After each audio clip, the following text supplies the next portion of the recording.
Bismillahirrahmanirrahim.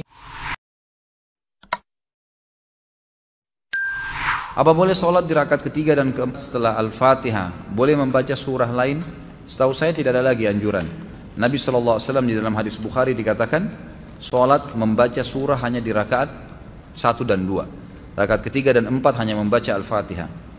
Bolehkah membaca surah yang sama di sebuah rakaat? Misal membaca Al-Ikhlas karena menyukai surah tersebut? Setahu saya sebaiknya jangan. Dianjurkan untuk memvariasikan, karena contoh dari Nabi SAW divariasikan.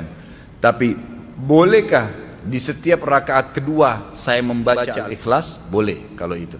Karena ada pernah sahabat sering kali membaca di rakaat keduanya Al-Ikhlas. Rakaat pertama diacak sama dia. Lalu dilaporkanlah oleh makmum-makmumnya, ya Rasulullah, orang ini kalau sholat selalu di rakaat kedua Al-Ikhlas. Ditanya, kenapa kau baca itu? Tapi ini sholat yang berbeda ya.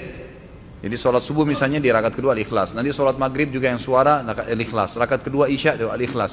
Tapi rakaat pertama diacak sama dia. Maka kata Nabi SAW, kenapa kau baca begitu? Kata sahabat tadi, karena saya mencintai surah itu ya Rasulullah. Kata Nabi SAW, tidak ada masalah, gitu kan? Jadi tidak ada masalah, karena dia suka membaca surah itu. Tapi nggak boleh dalam satu sholat semuanya sama. Rakaat pertama Al-Ikhlas, rakaat kedua Al-Ikhlas. Ini masih banyak surah lain. Kenapa malas baca? Gitu. Bolehkah membaca 2 kali atau 3 kali dalam setiap rakaat? Misal setelah Al-Fatihah membaca Al-Ikhlas dan Al-Falaq. Boleh. Membaca dalam satu rakaat beberapa surah boleh. Nabi SAW contohkan itu.